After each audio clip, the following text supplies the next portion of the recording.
तरह से लोग विकसित भारत रथों का स्वागत कर रहे हैं, जिस तरह से रथ के साथ चल रहे हैं, युवा और समाज के हर वर्ग के लोग विकसित भारत यात्रा से जुड़ रहे हैं, वो कह रहा है कि देश विकसित होकर रहने ही वाला है।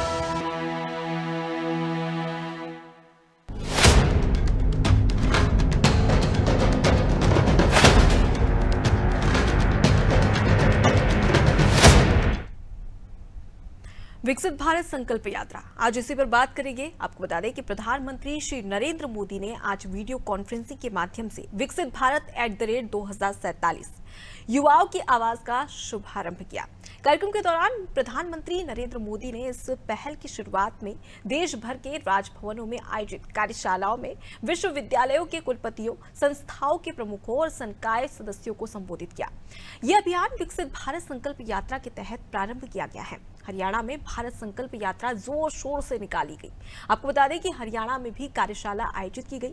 प्रधानमंत्री ने अपने संबोधन की शुरुआत विकसित भारत कार्यक्रम को आगे बढ़ाने के उद्देश्य से आज की कार्यशाला आयोजित करने के लिए सभी राज्यपालों को बहुत बहुत धन्यवाद देते हुए कहा और साथ ही ये भी कहा कि विकसित भारत के संकल्प को लेकर आज का दिन विशेष है। उन्होंने विकसित भारत 2047 के लक्ष्य को पूरा करने में देश के युवाओं का मार्गदर्शन करने की जिम्मेदारी संभालने वाले सभी हितधारकों को एक साथ लाने में उनके योगदान की सराहना की। प्रधानमंत्री नरेंद्र मोदी ने किसी व्यक्ति के व्यक्तित्व विकास में शैक्षणिक संस्थाओं की भूमिका पर प्रकाश डाला और कहा कि कोई देश अपने लोगों के विकास से ही विकसित होता है। प्रधानमंत्री ने वर्तमान काल में व्यक्तित्व विकास के महत्व को रेखांकित करते हुए युवाओं की आवाज वॉइस ऑफ यूथ कार्यशाला की सफलता के लिए शुभारंभ किया। प्रधानमंत्री ने कहा कि किसी भी राष्ट्र के जीवन में इतिहास एक मौका देता है जब राष्ट्र अपने विकास यात्रा में तेजी से प्रगति कर सकता है। भारत में अभी अमृत काल चल रहा है और ये भारत के इतिहास का वो कालखंड है जब देश एक लंबी छलांग लगाने जा रहा है। उन्होंने आसपास के कई देशों का उदाहरण दिया जिन्होंने एक निर्धारित समय सीमा में इतनी लंबी छलांग लगाने की विकसित राष्ट्र बन गए। उन्होंने कहा कि भारत के लिए यही समय है, सही समय है। उन्होंने कहा कि इस अमृत काल के प्रत्येक क्षण का उपयोग किया जाना चाहिए। आइए सुनते हैं प्रधानमंत्री के विकसित भारत @2047 युवाओं की आवाज के तहत क्या प्रेरक विचार दिए। विकसित भारत के निर्माण से जुड़ी इस वर्कशॉप का आयोजन किया है।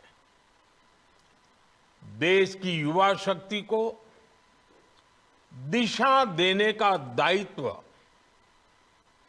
जिन साथियों पर है, उनको आप एक मंच पर लाए हैं। शिक्षण संस्थानों की भूमिका व्यक्ति निर्माण की होती है और व्यक्ति निर्माण से ही राष्ट्र निर्माण होता है। और आज जिस कालखंड में भारत है, उसमें व्यक्ति निर्माण का अभियान बहुत ज्यादा अहम हो गया है। मैं आप सभी को वॉइस ऑफ यूथ वर्कशॉप की सफलता के लिए अग्रिम शुभकामनाएं देता हूं। साथियों, हर देश को इतिहास एक ऐसा कालखंड देता है जब वो अपनी विकास यात्रा को कई गुना आगे बढ़ा लेता है। ये एक तरह से उस देश का अमृतकाल होता है। भारत के लिए ये अमृतकाल इसी समय आया है। ये भारत के इतिहास का वो कालखंड है जब देश एक क्वांटम जंप लगाने जा रहा है। हमारे इर्द गिर्द ही ऐसे अनेक देशों के उदाहरण हैं जिन्होंने एक तय समय में ऐसा ही क्वांटम जंप लेकर खुद को विकसित बना लिया। इसलिए ही मैं कहता हूं, भारत के लिए भी यही समय है, सही समय है। हमें इस अमृत काल के पल पल का लाभ उठाना है। हमें एक भी पल गंवाना नहीं है। साथियों, हम सभी के सामने प्रेरणा के लिए आजादी का हमारा लंबा संघर्ष भी है। जब हम एक ध्येय के साथ, एक जोश, एक जज्बे के साथ आजादी को अंतिम लक्ष्य मानकर मैदान में उतरे, तब हमें सफलता मिली। इस दौरान सत्याग्रह हो, क्रांति का रास्ता हो, स्वदेशी को लेकर जागरूकता हो, सामाजिक और शैक्षिक सुधार की चेतना हो, ये सारी धाराएं एक साथ मिलकर आजादी के आंदोलन की ताकत बन गई थी। इसी कालखंड में काशी हिंदू विश्वविद्यालय, लखनऊ विश्वविद्यालय, Vishwa Bharati, Gujarat Vidyapith, Nagpur university, Annamalai university, Andhra university, university of Kerala, ऐसे अनेक संस्थानों ने देश की चेतना को सशक्त किया। यही वो कालखंड था जब हर धारा में युवाओं के भीतर आजादी को लेकर नई चेतना का संचार हुआ। आजादी के लिए समर्पित एक पूरी युवा पीढ़ी खड़ी हो गई। एक ऐसा विचार देश में बन गया कि जो भी करना है वो आजादी के लिए करना है और अभी करना है। कोई चरखा काटता था तो वो भी आजादी के लिए, कोई विदेशी सामान का बहिष्कार करता था वो भी आजादी के लिए, कोई काव्य पाठ करता था वो भी आजादी के लिए, कोई किताब या अखबार में लिखता था वो भी आजादी के लिए, कोई अखबार के पर्चे बांटता था वो भी आजादी के लिए। ठीक इसी तरह आज हर व्यक्ति, हर संस्था, हर संगठन को इस प्रण के साथ आगे बढ़ना है कि मैं जो कुछ भी करूंगा वो विकसित भारत के लिए होना चाहिए। आपके लक्ष्य, आपके संकल्पों का ध्येय एक ही होना चाहिए, विकसित भारत। एक शिक्षक के तौर पर आप ये सोचें कि ऐसा क्या करेंगे कि विकसित भारत के लक्ष्य में देश की मदद हो। एक विश्वविद्यालय के तौर पर आप ये सोचें कि ऐसा क्या करें कि भारत तेजी से विकसित बने।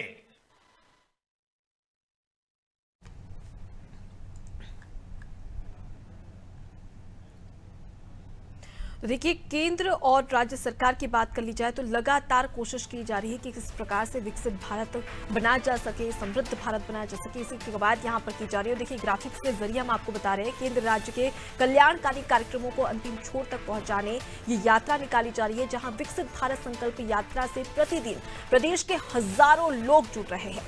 यात्रा के दौरान लगने वाले हेल्थ कैंप में लोगों की भीड़ उमड़ रही है। साथ ही केंद्र राज्य के कल्याणकारी कार्यक्रमों को लेकर लगातार ये कोशिश कोशिश की जा रही है कि हर एक व्यक्ति तक यात्रा पहुंचे, ताकि राज्य और केंद्र सरकार की जो योजनाएं हैं उसे जन जन तक पहुंचाया जा सके। और साथ ही साथ आपको बता दें कि यात्रा के दौरान जो हेल्थ कैंप है वो भी आम जन तक पहुंच रहा है, उनसे सुविधाएं लगातार उन लोगों तक पहुंचाई जा रही है। यही विकसित भारत संकल्प यात्रा का लक्ष्य है।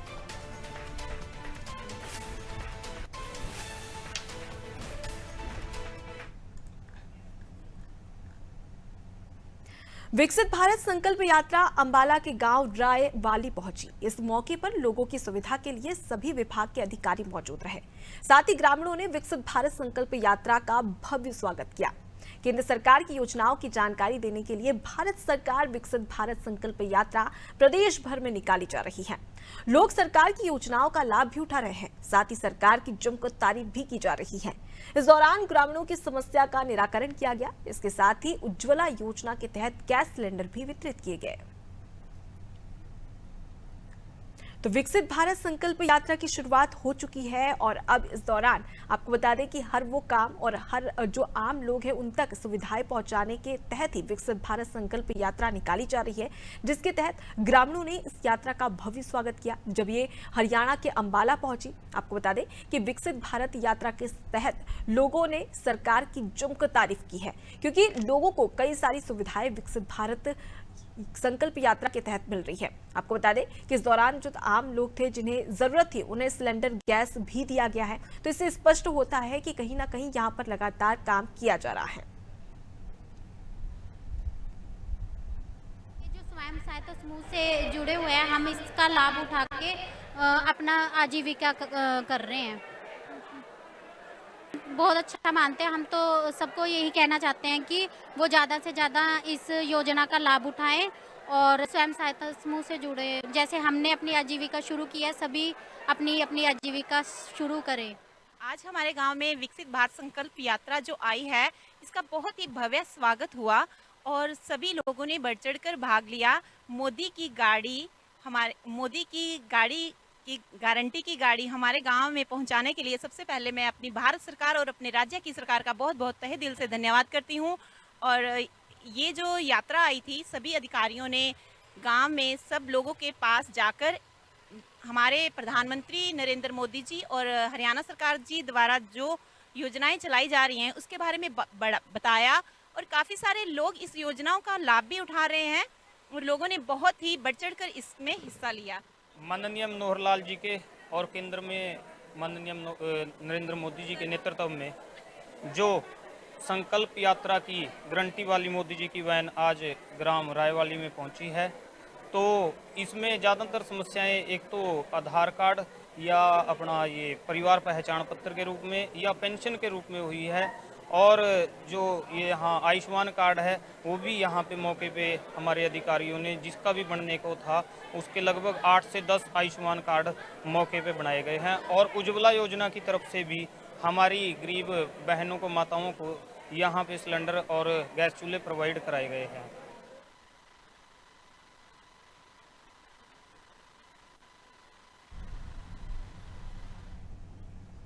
विकसित भारत संकल्प यात्रा रेवाड़ी विधानसभा के गांव रामगढ़ पहुंची। इस दौरान भाजपा के वरिष्ठ नेता सुनील मूसेपुर भी शामिल हुए।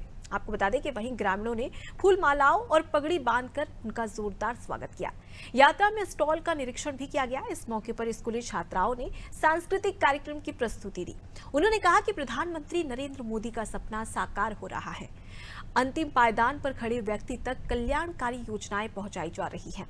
वहीं 2047 तक विकसित भारत बनाने का काम किया जा रहा है। विकसित भारत संकल्प यात्रा को भारी जन समर्थन मिल रहा है।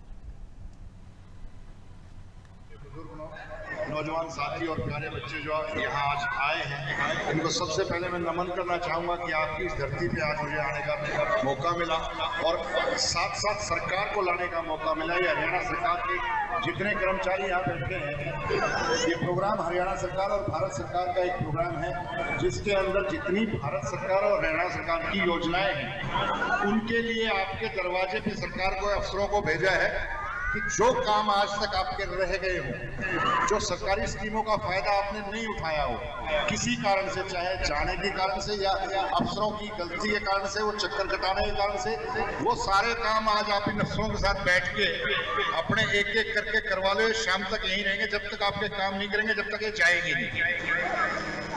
तो किसी को भी कोई तकलीफ रही हो, चाहे पीछे किसी का कार्ड में नाम गलत रहा हो, पेंशन ना बनी हो, सिलेंडर ना मिला हो, या और किसी स्कीम से कोई वंचित रहा हो, ये उनके लिए प्रोग्राम है।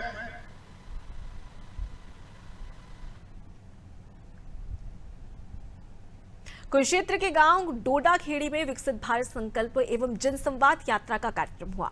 इस दौरान विधायक सुभाष सुधा ने हमारा संकल्प विकसित भारत की शपथ दिलवाई। विकसित भारत संकल्प एवं जनसंवाद यात्रा में प्रधानमंत्री नरेंद्र मोदी के संबोधन को सुना गया। आपको बता दें कि विधायक सुभाष सुधा ने बताया कि प्रधानमंत्री नरेंद्र मोदी भारत को 2047 तक विकसित देश बनाना चाहते हैं। उन्होंने बताया कि सरकार 100% लाभ लोगों तक पहुंचा रही है। वहीं हितग्राहियों ने भी अपने अनुभव साझा किए। यात्रा प्रधानमंत्री नरेंद्र मोदी के द्वारा चलाई गई है और ये आज हमारे डोडा खेड़ी में पहुंची है। मैं सब डोडा खेड़ी जनता की तरफ से प्रधानमंत्री जी का धन्यवाद करता हूं। प्रधानमंत्री जी ने किस प्रकार से हमें 2047 तक दिखाया है कि किस प्रकार से विकसित भारत बनेगा, उसके लिए आयुष्मान योजना, गरीबों के लिए घर घर में गैस निपटाने का काम, उज्ज्वला योजना, बहुत सी योजना आज हम इस फिल्म के माध्यम से दिखा रहे हैं। और यहाँ पर अभी हम जनता की बातों को सुनेंगे भी। करीब मैं 2 घंटे यहाँ बैठूंगा, एक एक की बात को सुनकर उनको सोल्व करेंगे। आज सभी डिपार्टमेंटों ने अपने स्टॉल लगा रखे किस प्रकार से एनिमल हस्बेंड्री से कितने लोगों को लोन मिला, पशुपालन, पशुओं क्या सब्सिडी है, किस प्रकार से SC को हम सब्सिडी 50% दे रहे हैं। इसी तरह जनरल ग्रुप पर 25%। इसी तरह आयुष्मान विभाग के द्वारा यहाँ पर मेडिसिन दी जा रही है। लगभग 125 आदमी को मेडिसिन दी गई। मेरे को 2750 पेंशन मिलती है और सरकार की तरफ से बहुत बहुत धन्यवाद करता हूँ। दिक्कत आती थी आप कोई दिक्कत नहीं, पहले भी कम दिक्कत थी, अब तो बहुत यानी कि ठीक है। तो पहले ज़्यादा दिक्कत थी, 25 से थी, बहुत लेट मिलती थी पेंशन। अब वो लेट नहीं मिलती, अब टाइम पे मिल जाते। 2750 पेंशन आ रही है आपके पास। अब आगे मेरी कम से 5 पेंशन आ गई है। तो सरकार की नीतियों से खुश है आप? हाँ जी, हाँ जी, बहुत सरकार से बहुत बड़े।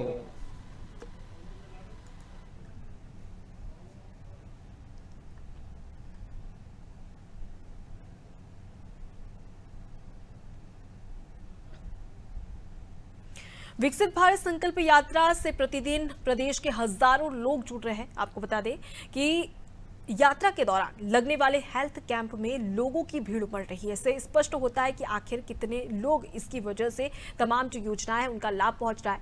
केंद्र राज्य के कल्याणकारी कार्यक्रमों को अंतिम छोर तक पहुंचाने के लिए यात्रा निकाली जा रही है, जिसे एक लोगों का एक अच्छा रिस्पांस भी मिलता हुआ नजर आ रहा है, क्योंकि हजारों लोग ऐसे हैं जो कि विकसित भारत संकल्प यात्रा से जुड़ रहे हैं।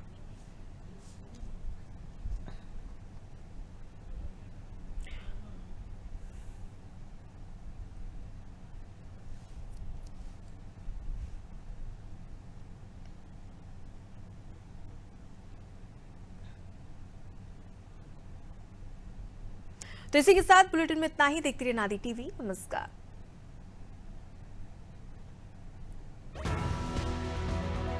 जिस तरह से लोग विकसित भारत रथों का स्वागत कर रहे हैं, जिस तरह से रथ के साथ चल रहे हैं, युवा और समाज के हर वर्ग के लोग विकसित भारत यात्रा से जुड़ रहे हैं, वो कह रहा है कि देश विकसित होकर